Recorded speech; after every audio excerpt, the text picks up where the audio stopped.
I've always been comfortable with the very fact that I'm different. I'm different. I'm a different person. And it's in those days, let me tell you, it took a lot to be homosexual because you don't know what the cops are going to do. You don't know that people on the street will, beat you up or something like this. And I'm not exactly the most masculine person in the world. Growing up, I knew that there was something different about me, but I really didn't know what it was. I was a late bloomer as far as being sexually active. In fact, I thought growing up that I was the only person who was like that. I absolutely thought there was nobody else in the world like me. I thought I was the only gay person in the world. I was ready to live a life as the one person. I went to the dictionary and said, and I looked up homosexuality, and it said it's a phase that one passes through. I called my mother and I said, can I come to dinner Tuesday night? Something I want to talk to you about. And she said, what? And I said, I'll tell you Tuesday. Oh my God, you have some girl in trouble? I said, no, Mom, no girls involved. My mother sat me down one time and says, whatever you do while you're out there running around, don't you ever come home and tell me what you did. So that shut everything off. No communication, no nothing about my life. But there was never any question. I could have boyfriends and things like that, but it was never questioned, never talked about.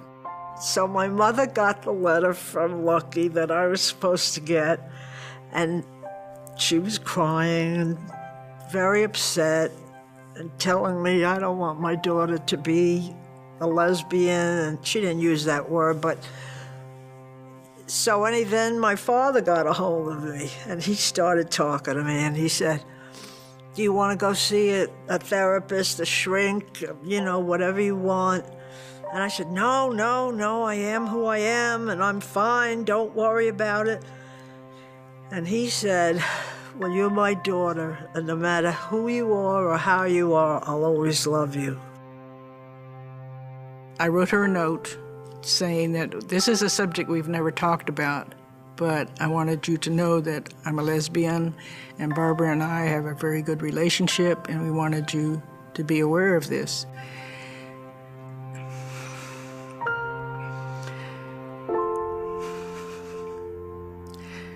And she called back shortly and just said, we love you.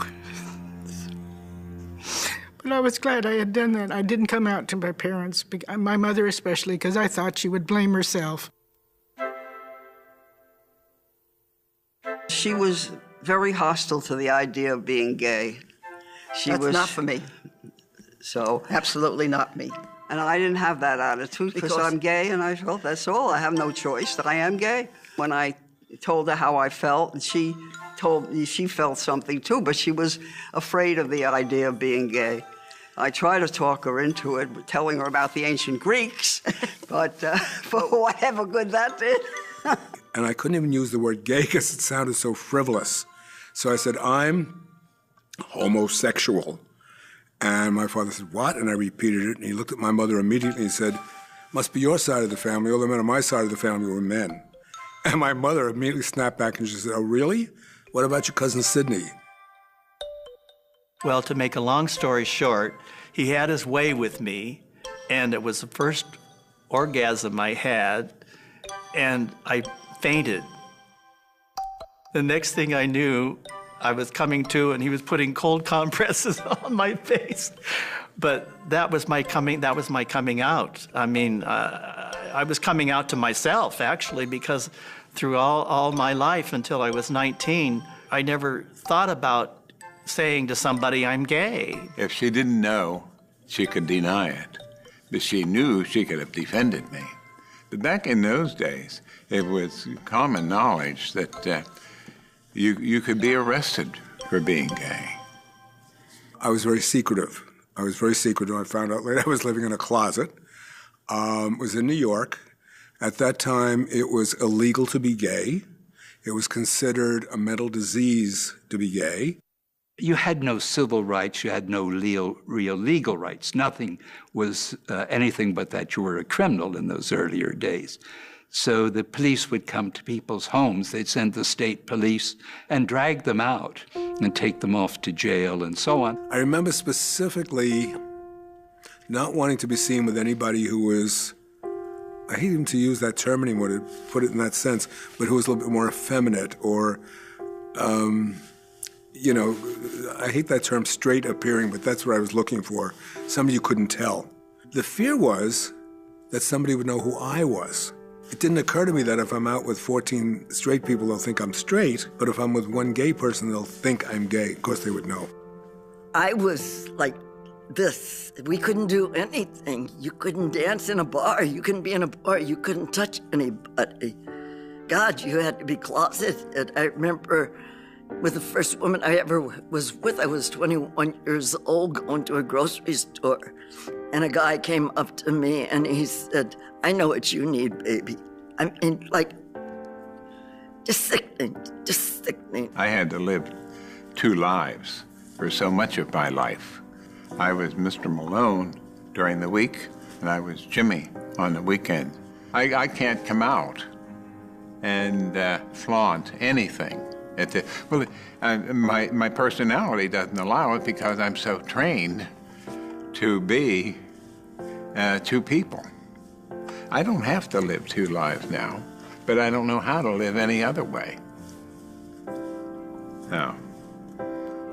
It's almost impossible to describe what Stonewall meant, what happened. It was electrifying. It totally shattered everything around one. It was a new way of life. And I remember within the first week or so, the energizing of everything, the coming alive was amazing. And I felt myself, and I said, I'm free. I'm really free for the first time in my life. I walked into another bar called My Way on Washington Boulevard in Culver City. I had been away from gay life for like 10 years. And who was in there but Alda? Snow white hair, gorgeous. We were together for 8 years. And I walked away for a year. And she came to me at the end of that year and she said, I'm dying, I have cancer. So I stayed with her for 3 months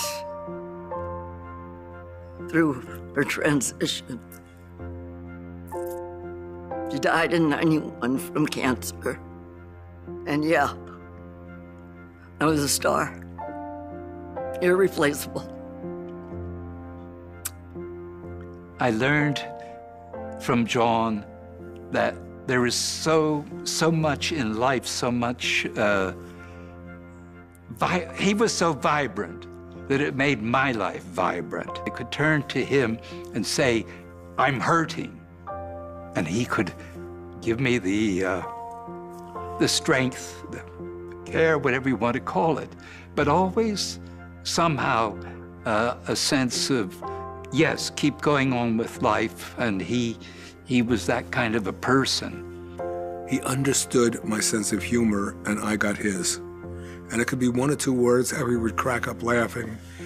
And I can't imagine a relationship without a lot of laughter.